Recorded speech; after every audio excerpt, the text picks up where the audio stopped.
company. A for Abbott, M for Maxwell, E for Ennis, L for Lou Costello. Put them all together and they spell Camel. Experience is the best teacher. Try a Camel. Let your own experience tell you why more people are smoking Camels than ever before. And draw up a chair for tonight's Camel Show, starring Bud Abbott and Lou Costello.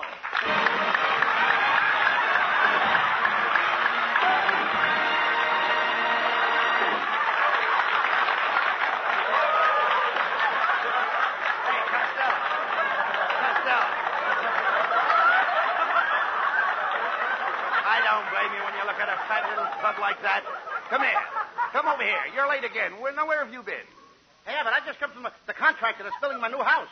It's going to be a house with 7 gables. You mean 7 gables? Nope, 7 gables. When I build a house, I want it well built. You dummy, wasting your time with a contractor when you've only got 48 hours to get rid of that money that you won last week before income tax time was due. I'm trying to get rid of the money, Abbott. Well. Yesterday, I bought a 1923 Maxwell for $75. But with it, I had to take $400 worth of accessories. $400 worth of accessories? Yes, I had to buy 2 horses to pull it. You idiot.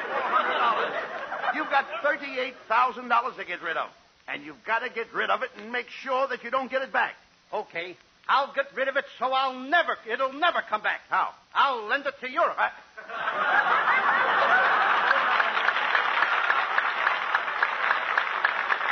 Costello, this is ridiculous.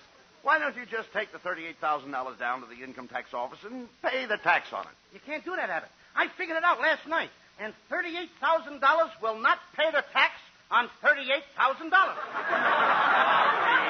Please, talk sense. Look, did you send in your estimated income for 1947? You know, that's the one where they ask you to guess how much you're going to make this year? Oh, sure, I sent it in, but I didn't sign it. Why didn't you sign it? If they want me to guess how much I'm going to make, let them guess who sent it in. Well, how about deductions? My what? Deductions. Like when I file my tax, the man wanted to allow me $500 for my wife.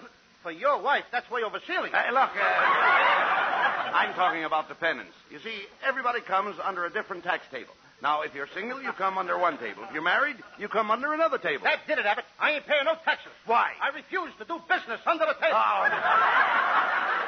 Costello, you're impossible. You'll never figure that tax out. So you've got to get rid of that money. Now, hey, wait a minute. I've got an idea. The best place to lose money is at the racetrack. Racetrack? That's wonderful, Abbott. I love horses. My favorite story is about a horse named Black Beauty. Black Beauty? Yes.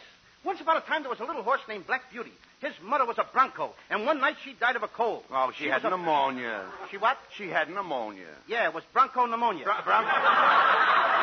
Oh, Rabbit, will you keep out of this? All right. Why don't you go over to the livery stable and show them what a real jackass looks like? Now, listen. I'll have you understand I'm no jackass. You're no jackass. No. Your ears are too long. All right. Go on with the story. Okay, now the farmer who owned Black Beauty, he loved him. And he used to brush and comb the horse. No, you mean he curried the horse. Why should he carry him? Black Beauty was big enough to walk. All right.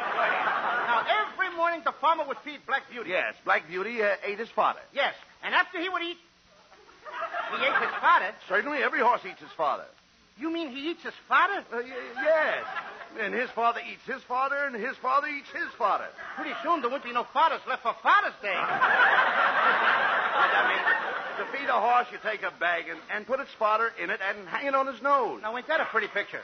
Black Beauty walking around with his fodder hanging on his nose. No. Never mind that. What's the rest of the story about Black Beauty? Well, Black Beauty liked the rain. Every time it would rain, he would run and run, and he would run in the water. In other words, Black Beauty was a mutter. Yes. Now, one day, Could I have that again? He was a mutter. Black Beauty was a mutter. Mm-hmm. How could a he be a mutter? Ain't a she a mutter? Certainly not. Sometimes a he makes a better mutter than a she. Well, we learn something new every day. Listen, Abbott, suppose a mama horse has little horses. Don't that make her a mutter? Well, now that depends on her feet. Yeah, and then... Well, if you ask a silly question, you get a silly answer. No, Costello. I own racehorses and have one of the finest mutters in the world. What has your mutter got to do with horses? My mutter is a horse. Now that you mention it, I see the resemblance. Here. Come on. Now, one day, everybody on the farm was very, very sad. The farmer was sad. All the little horses were sad, too. They were so sad just a second, Lou. Wait a minute. Don't break me down. Sad. Why was everybody so sad? Black beauty was limping around. Oh, it's too bad. There was something wrong with his front legs. Mm-hmm. The farmer took Black No. Beauty to He find had out... something wrong with his forelegs. Yes. And then after... Would you mind running that past me again, please? I said he was having trouble with his forelegs. I just told you he limped on his two front legs. Well, Costello, a horse's forelegs are in front. His four legs are in front. Yes. What are those things in the back? Crutches? You don't understand. A horse has forelegs in front and hind legs in back. Four legs in front and hind legs in back. Right. What are we talking about, a horse or a centipede? Listen, please. I'm trying to tell you that a horse has four legs in front. Oh, Abbott, you're sure his four legs are in front? Certainly. Okay, then tell me this. What keeps his tail up? His hind legs. Look, when I say that the horse has four legs in front, I don't mean that his four legs are in front. I mean his four legs are in front. A horse has four legs. But all four of them are not four legs.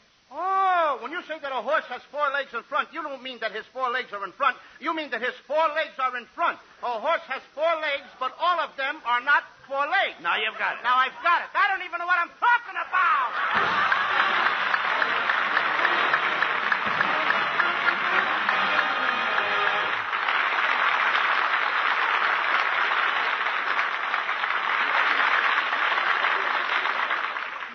Experience is the best teacher.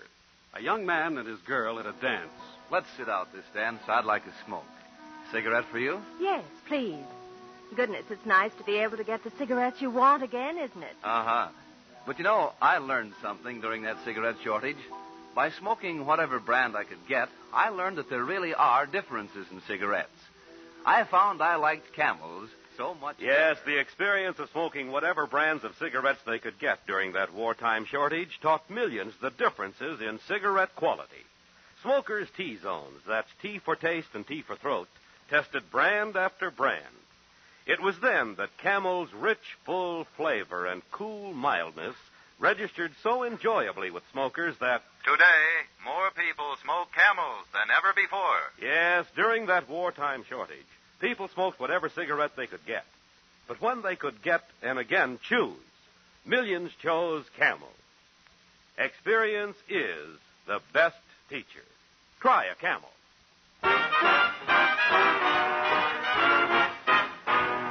Now, while you enjoy a Camel, Skinny Anna sings Linda. When I go to sleep, I never count sheep. I count all the charms about Linda. And lately it seems, in all of my dreams, I walk with my arms about Linda. But what good does it do me? For Linda doesn't know I exist. Can't help feeling gloomy. Think of all the loving I've missed. We pass on the street, the heart skips a beat. I say to myself, hello, Linda. If only she'd smile, I'd stop her a while, and then I would get to know Linda. But miracles still happen, and when my lucky star begins to shine, with one lucky break, I'll make Linda mine.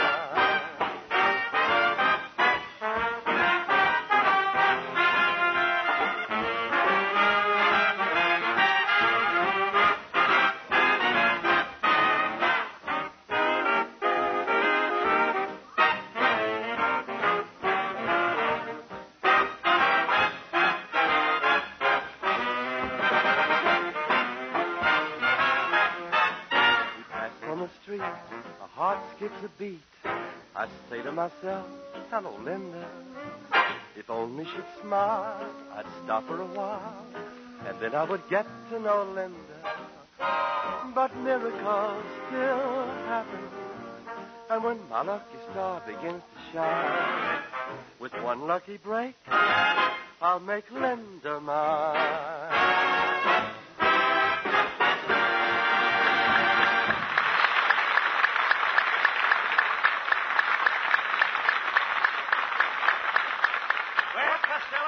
Here's the racetrack.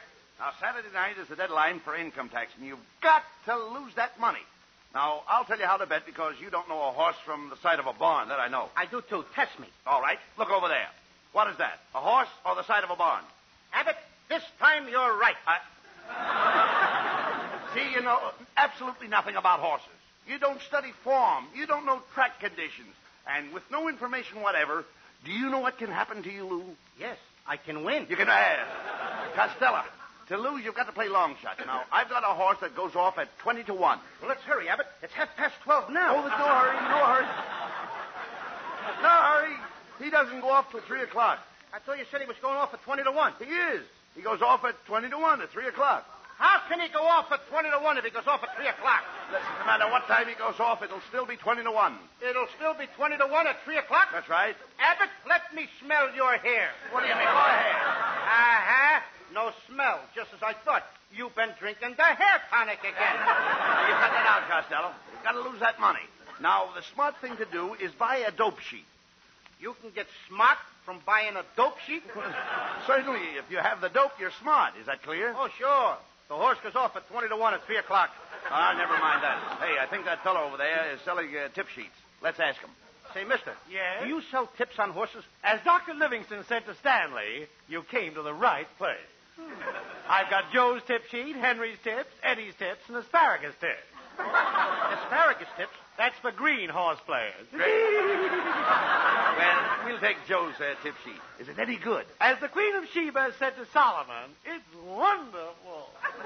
Look, mister, forget that. We want a tip sheet that picks losers. Losers? Well, if you want to lose, I've got a horse that goes off at 20 to 1. At 3 o'clock? No, 4:30. Look, mister. Cut it out! Look, mister, as Dr. Jekyll said to Mr. Hyde, take a powder. All right. Quiet, Costello. Mister, give us a copy of Joe's tip sheet. Fine, there you are. And as young Dr. Malone said to Ma Perkins, that will be $5. Okay. Now I'll be able to pick the horses. Oh, you mean you want to use Joe's tip sheet to pick the horses? Well, in that case, you'll need a copy of Henry's tip sheet. You see, that explains what Joe's tip sheet is all about. How much is that? $10. Okay, I'll take it. Let's go, Abbott. Just a minute, Fatty. Can you read the code in Henry's tip sheet? Oh, sure. I can read... What code? Well, then you'll need Don's tip sheet, which explains the code on Henry's tip sheet, which picks the horses in Joe's tip sheet. That'll be $25. Oh, come on, Costello. We've got to make some bets and lose that money. Nothing doing, Abbott. I can lose all my money right here. Here's $25. Thank you. And as Mrs. Chips said to Mr. Chips, goodbye. Goodbye. Hey, Abbott. I don't need this guy's tip sheets. I got something right special from the feed box. What is it? Oats. And they're delicious. Now, look, Costello. Hey, they're skinning in it. Maybe you can give us a loser. Hiya, fellas. Hey, what time is it? 3 o'clock. Good. I got a horse that goes off at 20 to 1. How can a horse go off at 20 to 1 at 3 o'clock? Now, just a minute. I'm the straight man. Skinny, Costello's got a lot of money to lose. Do you know any slow horses? Why, sure. Play Ashcan in the third. Now, wait a minute. Are you sure Ashcan is a slow horse? Is he a slow horse? Boys, if Paul Revere had ridden Ashcan, you'd be doing your baseball routine about cricket. About cricket? I wonder how it would sound. Whom is on first? Come on, Costello. Let's call for the first race. Let's get a bet down. I'm going to play Whirlpool. Here, mister, 500 on Whirlpool to win. Hey, you got the bet down just in time, Costello. They're off.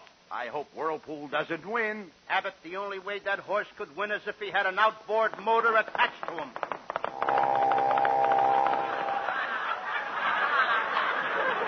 Well, he couldn't have won without it. You idiot. Now you've got more money than ever to get rid of. Hey, look. Look at that lady's program and see what she's marking. Maybe she'll pick a loser. Pardon me, madam. Could you sort of let me... Well, if it isn't Mr. Abbott and Mr. Costello. Oh, hello. You fought, little mon, you. What are you doing here at the roost trough? Roost Rock? Oh, Abbott, you know what a roost crock is. That's where they room the hooses and the rooses. I love to come to the trough and place my wagers with the bookmookers. What a co-inky-dinky. I I come here to drink Coca-Cola and eat Frankfurter and try to pick a wiener.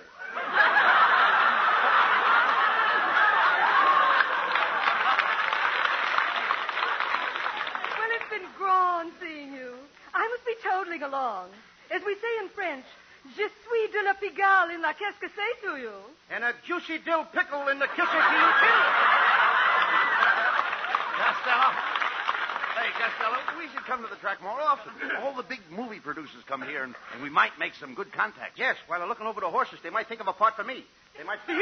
What am I saying? Well, hello, Mr. Abbott. Where are you going with that big bale of hay? Oh, pardon me, it's Costello. I just love the racetrack. You know, my late husband said I had the makings of a great horsewoman. You're saying that wrong. Your husband said you had the makings of a great horse, woman. Costello, you've just got time to play the third race. Now, look, let's try the old-fashioned method. Stick a pin in Mrs. Wetwash's program and play whatever you pick. Okay, Mrs. Wetwash, may I borrow your hat pin? Yes. Thank you. Now hold up the program. I'll close my eyes and stab it with the hat pin. Costello, you stuck Mrs. Wetwash with a hat pin. Look, she's jumping the fence. She's out on the track. At the quarter, Bishop Bell is going to the front. Busy Bee is second. Hey, just a minute, folks. There's an added starter out there. That's a strange-looking nag, but, brother, can she run? Now you did it, Costello. Mrs. Wetwash is running in the race. She'll probably win and pay a lot of money. And the winner is the added starter, which has just been identified as Mrs. Wetwash. Isn't that a silly name for a horse? It's a silly name for a woman. I wonder what she paid. Mrs. Wetwash went off at 20 to 1 and came in at 3 o'clock. How do you like that? Now the racetrack announcers are doing our routines, Abbott.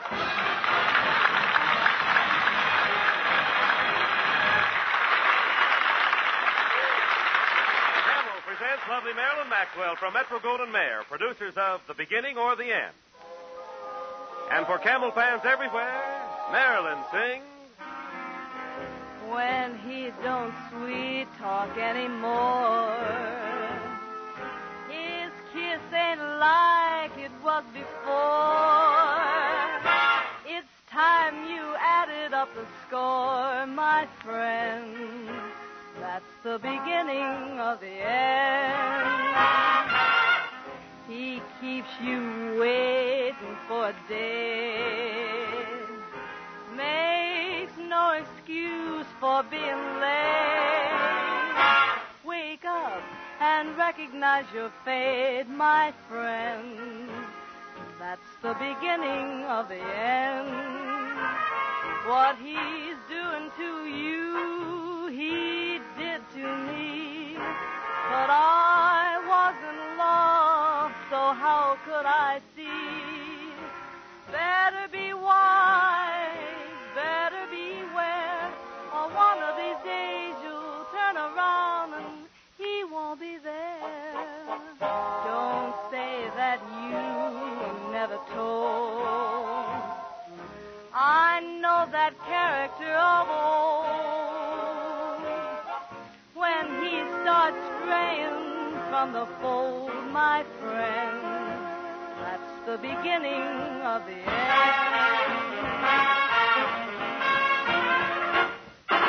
One of these days he'll turn around and he won't be there.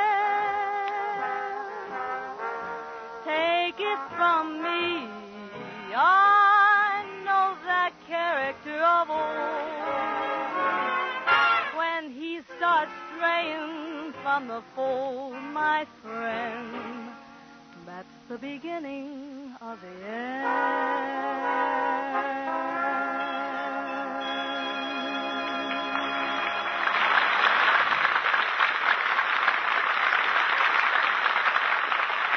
According to a recent nationwide survey, more doctors smoke Camels than any other cigarette. This survey included doctors throughout America. 3 leading independent research organizations asked 113,597 doctors this question. What cigarette do you smoke, doctor? The brand named most was Camel. If you're seeking rich, full-bodied tobacco flavor for your taste, if you're on the lookout for cool mildness for your throat, Why don't you try a Camel now on your T-zone?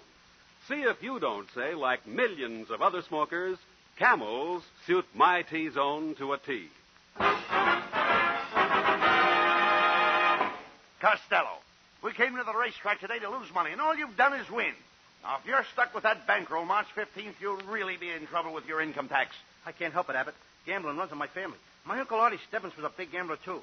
He once crossed a racehorse with a chicken. You crossed a racehorse with a chicken? Yeah. What for? So it could lay odds. Like... Pardon me, gentlemen. Would you like to buy a sweepstake ticket? They're 50 cents apiece. Oh, sure. Here's $50. Give me 100 of them. Hey, wait a minute. The price marked on these tickets is $2. How can you afford to sell them so cheap? The race was last year. Now, would you like to take a chance on this punch board? It pays 500 to 1. Now, wait a minute. The punch board is all punched out. I know, but where else could you get such beautiful odds? Say, mister, who are you? Now, let me think. Oh, I've got some business cards in my pocket. Would you mind reaching in and pulling one out? See, my hands are all covered with fingers. Costello, there's something peculiar about this man. Look, he's wearing an iron watch chain, and it's 6 feet long. Well, that's all right, Abbott. He's got a police dog in his pocket. Pardon me, sir, but what are you doing here at the racetrack? Oh, I own the Grace horse, Numbskull. My wife gave him to me for my birthday. Your wife gave you a horse? Yeah, she didn't want me to have anything sharp. Your wife must write your jokes, too. You haven't had anything sharp in the last 2 minutes. Well, gentlemen, I've got to go now. I've got to hang up my horse. Hang up your horse? Yes, he's a Mustang, and he must hang someplace.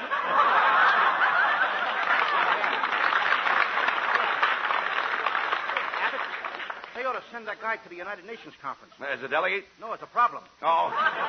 Come on, Costello. Let's take a look at this horse, Numbskull. He may be just the horse to lose your money on. Oh, Louis Costello. Costello, here's Marilyn Maxwell. My, but you look pretty, Marilyn. That's a lovely dress you're wearing. Oh, it's just something I threw on. You must have thrown a curve. You smell good, too. Oh, that's my new racetrack perfume.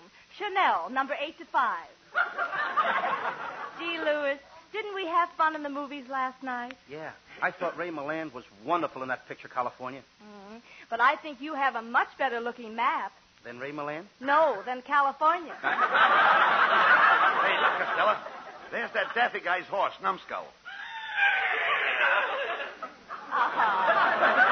What a cute little horse. Come on, I'll introduce you to him. Numbskull, this is Marilyn. Hey, look, Costello. Here comes Mrs. Wetwash. Well, Costello, what horse is that? This is Numbskull. Numbskull, meet Mrs. Wetwash.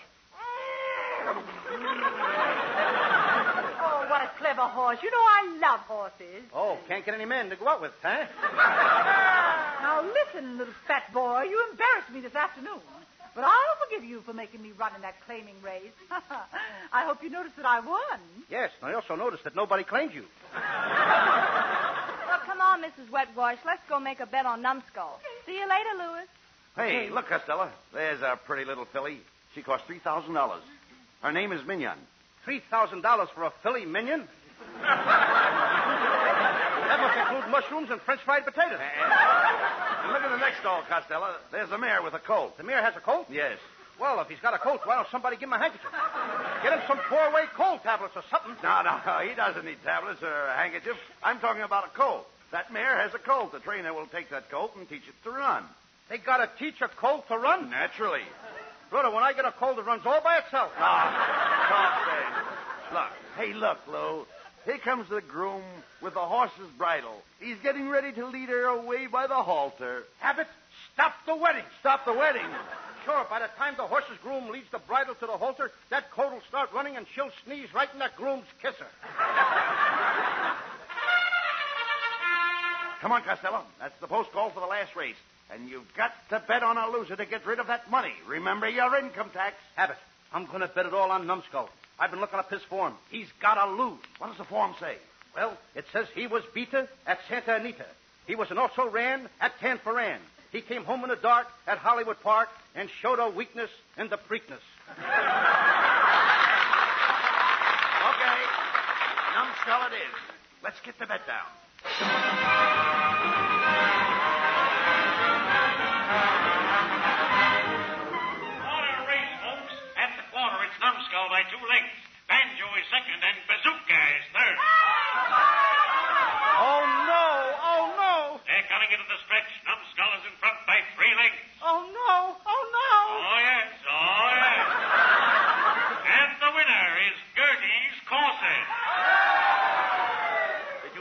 Costello. The winner was Gertie's corset. That was a tight squeeze. Well, we did it, Abbott. The money's all gone. I don't have to worry about no income tax. Attention, everybody. Hold all tickets. There's been a disqualification. Gertie's corset got rubbed in the stretch and broke in front of Armstrong. How do you like that? They busted Gertie's corset. And here is the judge's decision.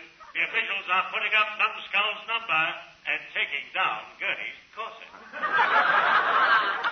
You hear that, Costello? Numbskull's number is up. So is mine. Alcatraz, here I come. Come on, Abbott.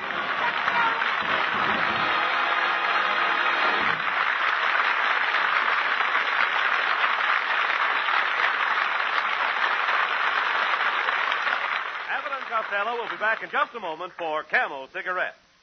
During the war, the makers of Camel cigarettes sent a total of more than 150 million free Camels to our fighting men overseas. Now, free Camels are sent to servicemen's hospitals instead. This week, the Camels go to Veterans Hospital, Louisville, Kentucky, USAAF Station Hospital, Bowling Field, Washington, D.C., U.S. Naval Hospital, Santa Margarita Ranch, Oceanside, California, U.S. Marine Hospital, Mobile, Alabama, and Veterans Hospital, Northport, Long Island, New York. Camel broadcasts go out to the United States 3 times a week, are rebroadcast to practically every area in the world where our men are still stationed, and to our good neighbors in Central and South America. And now, back to Bud Abbott and Lou Costello. Well, Costello, you didn't succeed in getting rid of that money, did you? No. So now you've got to pay income tax on it. Oh, I don't care, Abbott. I'm a happy guy. I'm always happy in the springtime. Say, that's right, Costello. Next week is the first day of spring. I have an idea. Let's get together next Thursday and plant a nice garden. I'll help you sow the seed. Sow the seed? Yeah. What's the matter? Is it torn? Now, wait a minute. Don't start that. Good night, folks. Good night. Good night.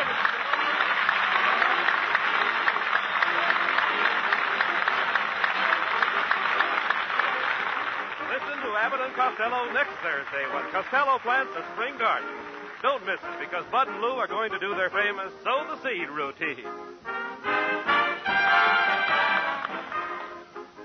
Smokers, if you want to give your pipe real pipe appeal, pack your pipe with Prince Albert. Yes, just see if Prince Albert doesn't make your pipe extra appealing because it combines rich, full-bodied tobacco flavor with cool, tongue-easy mildness. Prince Albert is specially treated to ensure against tongue bite and crimp cut to burn slow and even. So pack your pipe with good PA for pipe appeal.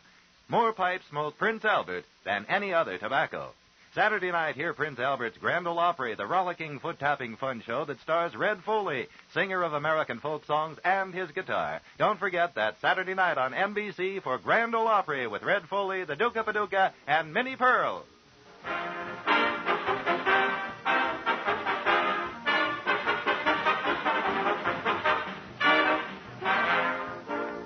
Be sure to tune in next week for another great Abbott and Costello show brought to you by Camel Cigarettes. And remember, experience is the best teacher. Try a Camel. Let your own experience tell you why more people are smoking Camels than ever before. C-A-M-E-L-S.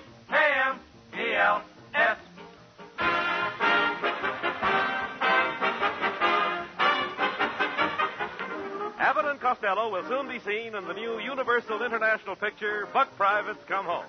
This is Michael Roy in Hollywood wishing you all a pleasant good night for Camel.